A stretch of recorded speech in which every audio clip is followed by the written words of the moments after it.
friends, welcome back to another week of 4FIVE6 online. As always, excited you decided to join us today as we continue our journey through the life of Saul.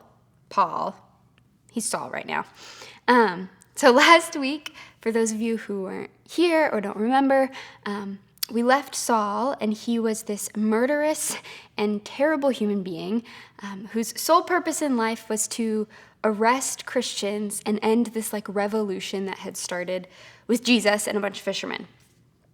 So we looked at Stephen, this 15-year-old kid who spoke out against the Pharisees, whom Saul was a member of, and Stephen really didn't like their laws or the way that they were living their lives, and they stoned him to death because of it. So we pick up today in chapter 9 of the book of Acts, and we're going to start in verse 1. So meanwhile, Saul was uttering threats with every breath and was eager to kill the Lord's followers. So he went to the high priest. He requested letters addressed to the synagogues in Damascus, asking for their cooperation in the arrest of any followers of the way he found there. He wanted to bring them in, both men and women, back to Jerusalem in chains. So Saul, mad as ever, and the idea of this crucified Messiah that the Christians were so enraptured with is a complete impossibility to him. It's, this fundamental belief for Christians, and Saul can't get behind it, and so he wants to arrest them all. So he's willing to go to extreme lengths to stamp out this revolution that was taking place all over Jerusalem and the surrounding cities, and that includes Damascus.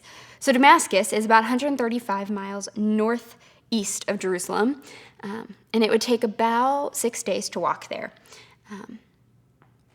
That's commitment. Can you imagine walking for 6 days through the desert just to arrest some people who don't believe the same thing you do? But Saul trudges on. So as he's approaching Damascus on this mission, a light from heaven suddenly shone around him.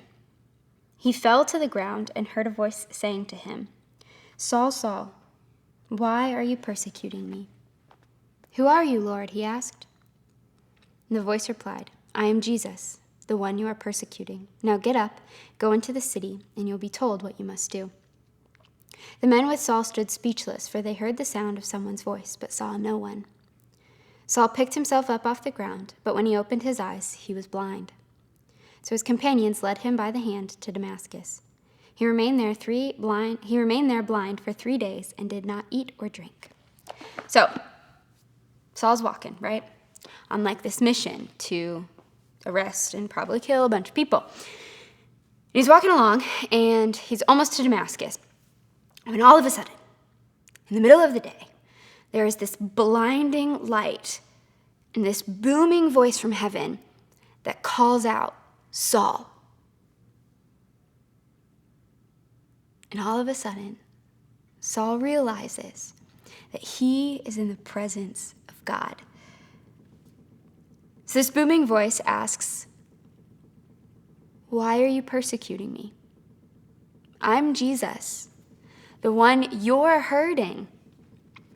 And all of a sudden, Saul realizes that he's not just in the presence of God, but that he is communicating with the resurrected Jesus. And Jesus doesn't understand why Saul is hurting him. He doesn't get it. You love God, why are you doing this to me? So all this time, Saul, right, he's been hitting the church. He's been, trying to stamp it out and hurt them. But Jesus has been the one that's been feeling all of this pain. He'd felt Stephen take his last breath, right?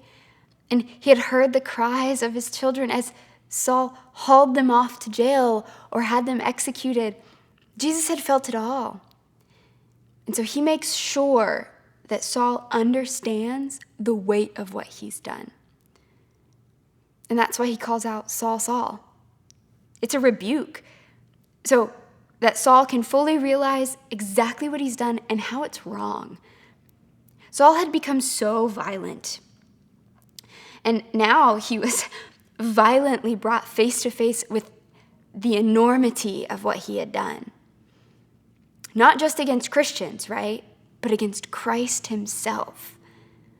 That yes, you are hurting my flock, you're hurting my people, but Saul, you're hurting me in this sin. And Saul, he felt true conviction in that moment for every sin he had ever committed, and specifically for the ones that he had committed against the church. And he surrendered fully to the will of God. And verse 8 tells us that Saul picked himself up. He got up and he did exactly what God told him to do. And in the brilliance and power of God's presence, Saul went blind. And he stayed blind for 3 whole days. And it was during this time that God led Saul through the process of reconstructing everything he was and did to look more like Jesus than himself. See, God, he had crushed Saul. I mean, he had brought him to the point of total commitment to Christ. From the ashes of Saul's old life, right? This murderous, terrible human being.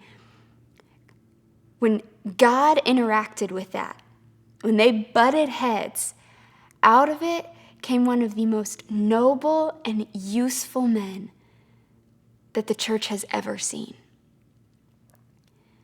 In one encounter with God, Saul's life changed forever. He was put back on the right path, and in one conversation, he was able to go from murderous man opposing the way of Christ to one ready to tell everyone about what Jesus had done for him. And we should be the exact same way. Our job is to point people to Jesus. We lead them to Jesus so that they can encounter him like we have. And it's really easy to do because all you have to do is tell people what God did for you. How he met you in life, how we see him move, how you decided to follow after him. Because those are the stories that speak into the lives of our friends and family and neighbors and people we pass in the grocery store. And they point people to a new and exciting life with Jesus. Saul did this. And as we look throughout the rest of his life, we'll see how many times he referenced this occurrence, this one conversation that he had with Jesus on a road to go kill people in Damascus. This story becomes a huge tool for him in reaching people with the gospel because he experienced the grace and the forgiveness of God in a way that showed people the love of Christ. So go and tell your story. Tell it to your family, your friends, your neighbors, people you pass in the grocery store, your teacher at school. Tell somebody because it matters and it carries weight. So go do it. So with that, I'll give you the blessing. May the Lord bless you, keep you, cause his face to shine upon you, and give you peace. I will see you right here next week. Bye, guys.